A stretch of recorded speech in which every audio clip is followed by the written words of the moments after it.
Good morning.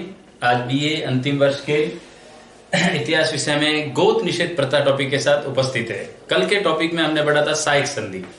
अब साइक संधि से जो अगला टॉपिक है वो है गोद निषेध प्रथा। अब जो गोद निषेध प्रथा है इससे क्या तात्पर्य है? दूसरा, गोद निषेध प्रथा ऐसा कौन सा कारण था जिसकी वजह से अंग्रेजों को यह प्रथा लाना जरूरी हो गया था? दूसरा, जो गोद निषेध प्रथा है ये भारतीय परंपरा में सनातन रूप से चली आ रही थी। इसका मतलब सनातनी परंपरा है कि भारत में जब किसी व्यक्ति के अगर कोई संतान नहीं है तो वो किसी भी अपने रिश्तेदारों से या अपने सगे संबंधी में किसी से भी किसी के पुत्र को गोद ले सकता है और अपना वंशज आगे रख सकता है। यानी एक प्रकार से अपने वंश बढ़ाने में गोद प्रथा बहुत जरूरी हो गई थी भारत में और सदियों से परंपरा चली आ रही थी। इसका मतलब ये भारतीय सामाजिक संस्कृति का और धार्मिक संस्कृति दोनों का एक इंपॉर्टेंट पार्ट बना हुआ था। अब इस समय गोद निषेध क्यों किया? यानी भारत में क्या सिस्टम था? गोद प्रथा का सिस्टम था, लेकिन इसको निषेध रोकने का काम क्यों किया गया और इससे क्या किसी को फायदा हो सकता था? अब यह सिस्टम चूंकि इंडियन कल्चर में था, भारतीय संस्कृति में कहते हैं कि एक प्रकार से पूरी तरह से रस बस गया था ये, तो इसी वजह से अंग्रेजों को भी जब हिंदुस्तान आए तो ये चीज लगी कि भारत में एक परंपरा बहुत शानदार चल रही है और वो है गोद प्रथा। कौन सी? अब उन्होंने क्या कर दिया, भारत के कई देशी राजा ऐसे थे जिन राजाओं की संतानें नहीं थी। दूसरा, उस समय भारत में जो ईस्ट इंडिया कंपनी आई है,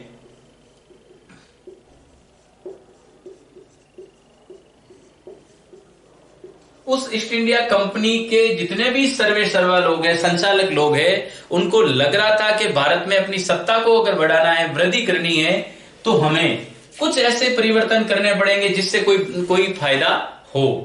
तो कहते हैं कि ये चूंकि संधि सर्वप्रथम 1848 ईस्वी में व्यवस्थित रूप से लागू की जाएगी, संधि ही है, यानी एक सिस्टम लेकर के आए हैं, तो अब ये 1848 में ही प्रारंभ कर रहे हैं। लेकिन जरूरी नहीं है कि ये 1848 ईस्वी से ही प्रारंभ हुई है। ये 1848 ईस्वी से पहले भी 1834 से ही अंग्रेजों को लगने लग गया था कि भारत में अपने साम्राज्य विस्तार में ये एक जो प्रथा है, ये प्रथा को अगर हटा दिया जाए तो अपने साम्राज्य विस्तार में ये एक महत्वपूर्ण कारक साबित हो सकता है। तो उन्होंने गोद न लेने की परंपरा को रोक दिया, इसलिए परंपरा में जो कानून बनाया वो बनाया गोद निषेध प्रथा। और चूंकि 1848 ईस्वी में भारत का गवर्नर जनरल जो बनकर के आया था वो आदमी था लॉर्ड डलहौजी। और जब लॉर्ड डलहौजी हिंदुस्तान आया तो इस लॉर्ड डलहौजी ने आते ही इसी जो प्रथा है, इसी प्रथा पर सबसे ज्यादा फोकस करना शुरू कर दिया और इस समस्या का समाधान भी इसने अपने पास में रखा कि जिन जिन राजाओं के संतान नहीं है, उनका उत्तराधिकारी नहीं है, उनको सीधे सीधे अंग्रेजी साम्राज्य में मिला दिया जाए। इसका मतलब गोद निषेध प्रथा वो प्रथा है जिसके तहत अंग्रेजों ने देशी राजाओं के जिनके कोई उत्तराधिकारी नहीं था उस राज्य को सीधे सीधे अंग्रेजी साम्राज्य में मिला दिया। तो एक प्रकार से देखा जाए तो ये हड़पने का काम किया है, इसीलिए इसको हड़प का सिद्धांत भी कहा जाता है। अंग्रेजी में क्या है? लैप्स। तो इसका मतलब इसे लैप्स का सिद्धांत भी कहा जाता है। और चूंकि इसके तहत वो क्या कर रहे हैं, किसी चीज को यानी किसी देशी रियासत को अंग्रेजी राज्य में मिला रहे हैं, तो इसका मतलब मिलाने को विलय कहते हैं। तो विलय का सिद्धांत भी कौन सा है?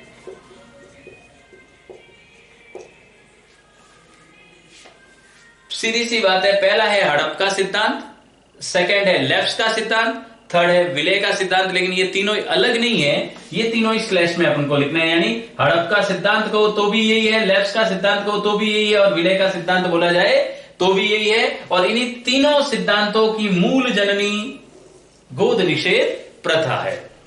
इसीलिए ये चारों ही आपके नाम आए तो चारों नामों का क्रेडिट किसको गया? लॉर्ड डलहौजी को। यानी इन नीतियों का हिंदुस्तान में सूत्रपात करने वाला व्यक्ति कौन था?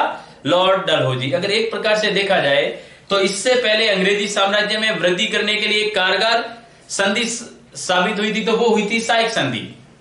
तो कुछ तो साइक संधि के तहत उन्होंने अपने अंडर में करने शुरू कर दिए, और कुछ इन्होंने ये नीति ला करके देसी राज्यों को हड़पने का काम शुरू कर दिया।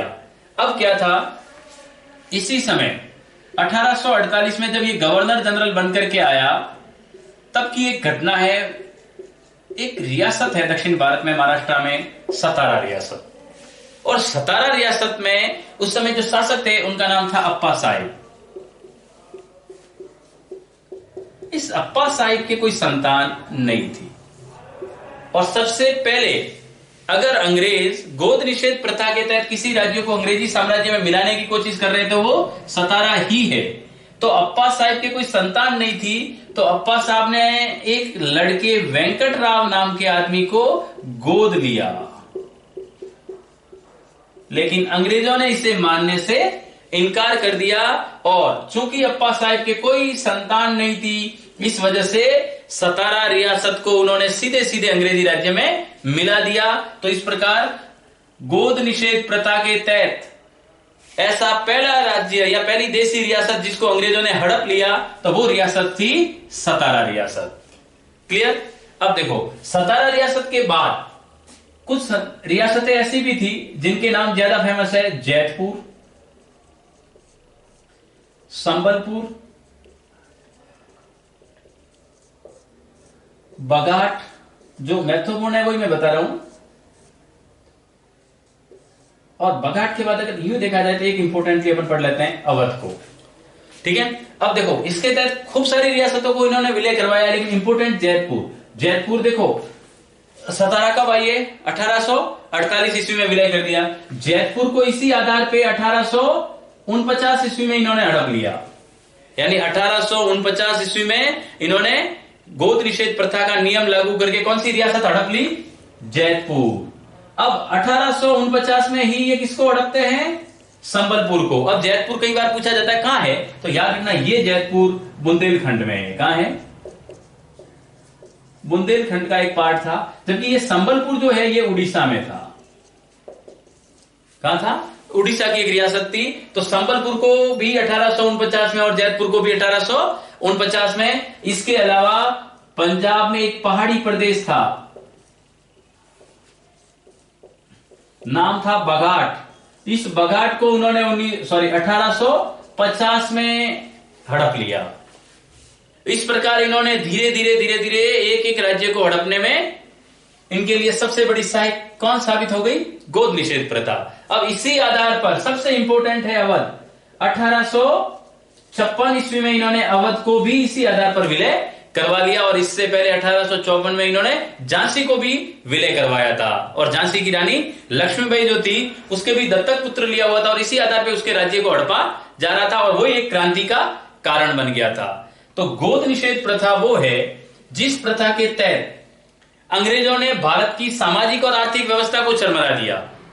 तो कहते हैं कि जब 1857 की क्रांति हुई, तो 1857 की क्रांति का एक मुख्य कारण क्या रहा था?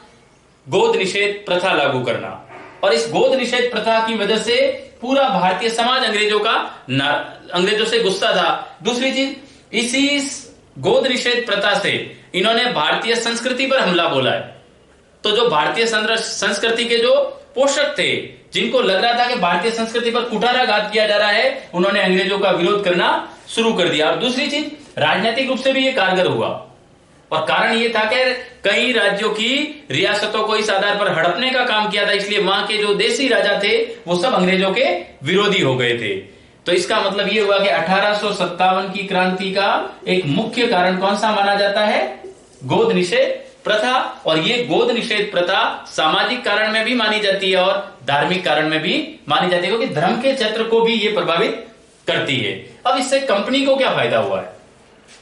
कंपनी को फायदा ये हुआ है कि इस बहाने इन्होंने अपने साम्राज्य का विस्तार करना शुरू कर दिया। और दूसरी चीज, जहां जहां इनकी पहुंच नहीं थी, इन्होंने आश्रित राजनीति शुरू की थी। उस आश्रित राजनीति से बढ़कर के जब हड़प ही ले रहे हो, तो इसका मतलब वो पूरा का पूरा अंग्रेजी राज्य में मिलाया जा रहा है, तो अंग्रेजी साम्राज्य का पूर्ण रूप से भी विस्तार हो रहा है। दूसरा, उनकी आय में वृद्धि हो गई। किसकी? ईस्ट इंडिया कंपनी की जो इनकम है, उस इनकम में भी इससे क्या हुआ? बढ़ावा हुआ है। लेकिन इसका कुछ दोष है, इसके कुछ नुकसान भी हुए। और नुकसान ये हुए कि भारतीय जनमानस में अंग्रेजों के विरुद्ध एक घोर जो विरोध है, उस विरोध बन गया, और वही विरोध एक किसके रूप में फूट गया? क्रांति के रूप में। तो इस सब जो जितनी ये पॉलिसी आई है उस पॉलिसी के तहत जितने प्रभावित कारक हुए वो सभी प्रभाव किसके कारण संभव हुए थे? लॉर्ड डलहौजी के कारण। और इसीलिए लॉर्ड डलहौजी 1857 की क्रांति के लिए एक जिम्मेदार व्यक्ति माना गया था कि जिसकी नीतियों ने 1857 की क्रांति को प्रेरित किया था। तो ये है अपनी गोद निषेध प्रथा। इससे पहले अपन ने पढ़ी थी सहायक संधि। तो सहायक संधि और गोद निषेध प्रथा दोनों ही अपने महत्वपूर्ण टॉपिक्स है बीए फाइनल ईयर में। और एक चीज फिक्स है अपने, या तो सहायक संधि या गोद निषेध प्रथा में से हर बार एक सवाल कहते हैं कि अनिवार्य रूप से अपने 7 नंबर के टॉपिक्स में पूछा गया। और कई बार तो सहायक संधि और गोद निषेध प्रथा को 15-15 अंक के रूप में भी पूछा गया है। निबंधात्मक सवालों में भी इनको बदला गया है। तो आपको इस पर विशेष फोकस करना है। तब तक के लिए धन्यवाद।